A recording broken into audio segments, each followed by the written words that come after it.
এই যে কচুর জমি দেখতে পাচ্ছ, এত কচু বন জঙ্গল হয়ে রয়েছে। এগুলো চাষ করেছে কিন্তু কচু, আর এইগুলো হচ্ছে শোলা কচু, এগুলো লতির কচু। লতি তুলে তো বিক্রি করেছে, আর কচু গাছগুলো এখন নষ্ট হয়ে যাচ্ছে, তাই কচু তুলে খেতে হবে, তাই তুলে বাবা বিক্রিও করেছে আর আমাদের বাড়িতে প্রথমে নিয়ে এসছে। এত মস্ত বড় কচু, আর কচুটা তো রান্না হয়েছে ইলিশ মাছের মাথা দিয়ে। আর এই যে মুখের কচুটা রয়েছে, এই কচুগুলো খেতে না ভীষণ ভালো লাগে। এগুলো হচ্ছে শোলা কচু, তো মিষ্টি মিষ্টি লাগে প্রথমেই, তারপরে গোল গোল করে ভালো করে কেটে দিয়েছে। এদিকে আমি একটুখানি হালকা ভাপিয়ে নিয়েছি। এইবার শিলনোড়াতে সবকটা নিয়ে একটু জাস্ট থেতলে নিয়েছি।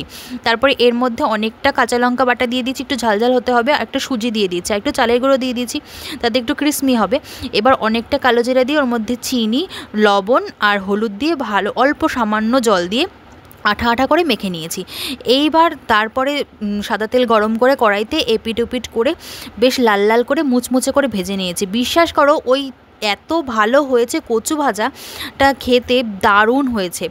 তারপরে সঙ্গে সঙ্গেই ধোয়া ওঠা পুরো আগুনের মতন গরম ভাত, তার সাথে কাঁচা লঙ্কা ভেঙে খেতে যা দারুণ লাগছিল না। তোমরা বাড়িতে কিন্তু অবশ্যই একবার খেও এরকম শোলা কচু দিয়ে।